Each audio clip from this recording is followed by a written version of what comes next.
And The Man Who Built America is an album, as you mentioned, about emigration by a band that managed to stay at home. And you go on talking about the huge success enjoyed globally by U2. But in your opinion, what I wanted to ask you about is what were the components of the DIY method that basically they got inspired. I think you mentioned Paul McGuinness. What were the components of the DIY method that allowed for U2's success? And maybe on a side note, how some people really missed out on the boat on U2 as well. But I just wanted to ask on a personal note, I came to Ireland around the time when U2 were becoming successful. I had seen them in Paris. I'd actually talked to Bono in Paris because I knew Pete Wiley at that stage. And if you recall, in the press, it was always, Bono against Bono, Bono against Pete Wiley from Wah. But anyway, I remember in those days that there were some, and I think you point as well to this phenomenon. U2 were almost not part of the Irish punk scene. They were aside. They had a parallel trajectory to bands like the Virgin Prunes, despite their links with the Virgin Prunes, and we'll talk about them a little later on. But it was just, to say that they, in my mind, in my experience, they were parallel to the other Irish bands that we talked about, by the way. At the very beginning of Blitzkrieg Pop, we did 2 programs, one about the north of Ireland and one about the south, and how different the parameters were for both scenes, so to speak. But anyway, back to the DIY components of U2's early success and who missed out on them. And yes, because we don't really associate U2 either with a kind of DIY approach. I think that's very true, and I think it's quite a dangerous misreading of U2's enterprise, of their long-term success, is to sideline the granular help that they received early in their career. Young bands need help, they need supporters, and there were some really significant things even before Paul McGuinness became involved. And great example, Adam Clayton had the managerial role. He had business cards.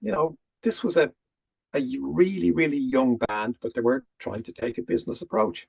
I mentioned in the book that The Edge's mother, Rolling Stone described her probably laughingly as the band's first roadie, but it's very significant that at that era, in that punk era, 76 to 1980, that very few women in Ireland could drive.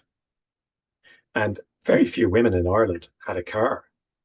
And even fewer women in Ireland who had a car would have driven their son and their mates into Dublin to put up wallpaper paste with handmade posters.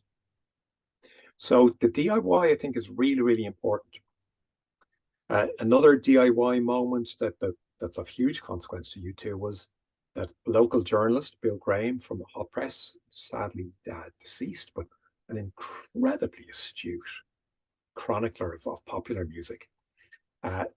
He took U2 under his wing. And it was he who lobbied his friend from Trinity College from the Ents days, when Bill Graham was involved in Ents and Trinity, and said, you've got to see this band. This band could really do it. But he took a bit of convincing. But again, it was that DIY. Bill Graham was looking for, and if you manage them, I want 5% or 10%, or I want something out of it. It was just, I'm in the local scene. I've seen a band on the local scene that are really good. They need help. They deserve help. How can I help them? The other huge supporter of U2 in many ways early on is Steve Averill. And he just thinks, these are good guys. Their music is good. I'm a graphic artist. I'm an intelligent person. He was in the Radiators from Space. He did their graphics that look fantastic. And, You know, he gave them advice. He gave them their name. And again, he wasn't, look, if I give you a good band name, I want 5%. This is what happens in the DIY world. People help each other.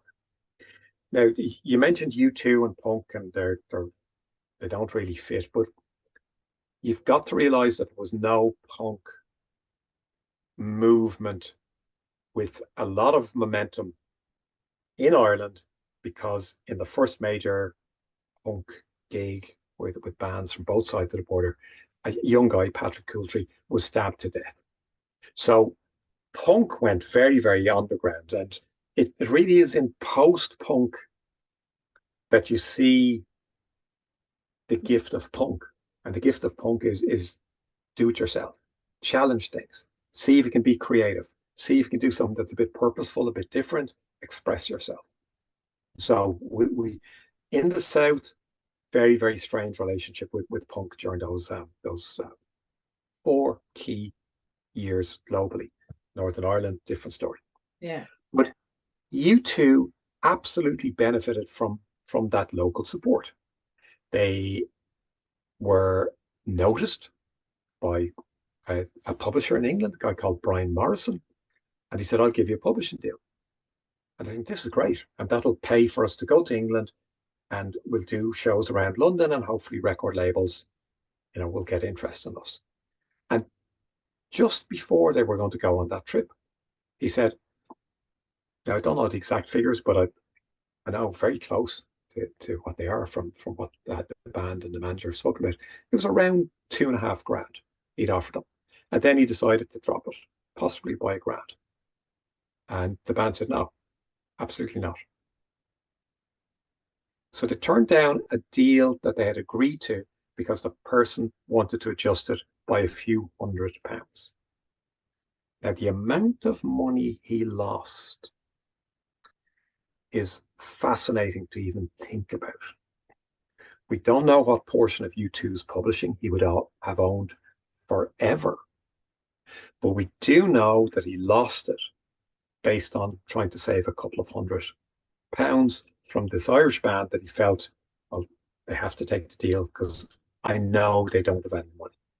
So the only way that U2, this is how poor they were, U2 were only able to do those gigs because Bono's girlfriend's parents lent them some money, along with some of Paul McGuinness's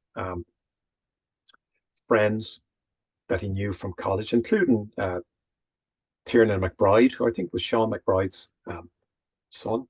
Wow. And those people lent money to these young guys who were making music, and there was no way of telling whether they'd ever turn a profit or not, but it was done out of that DIY goodness. Let's do something positive. Let's do something. Let's help some. They're trying, so let's support them. And then the other huge moment is Phil Chevron from the Radiators from Space. He's in London, and there was another trip again funded by Alison Stewart's family, Bono's girlfriend at the time, who became his wife. And Phil Chevron introduced him to people, including the person who then gave U2 the first magazine cover before they had a record deal.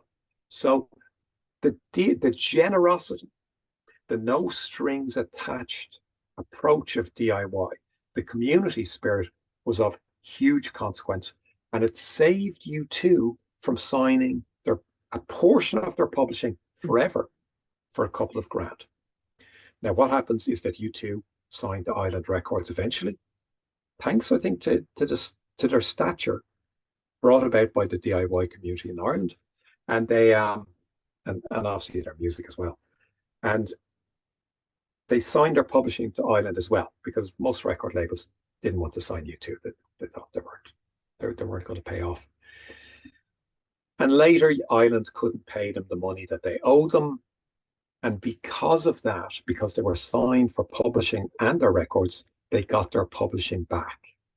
Now, there's no better gift in the music industry than getting the publishing that you've signed away, the portion of your songwriting rights that you've signed away. And all of that happened because of the generosity of the DIY community.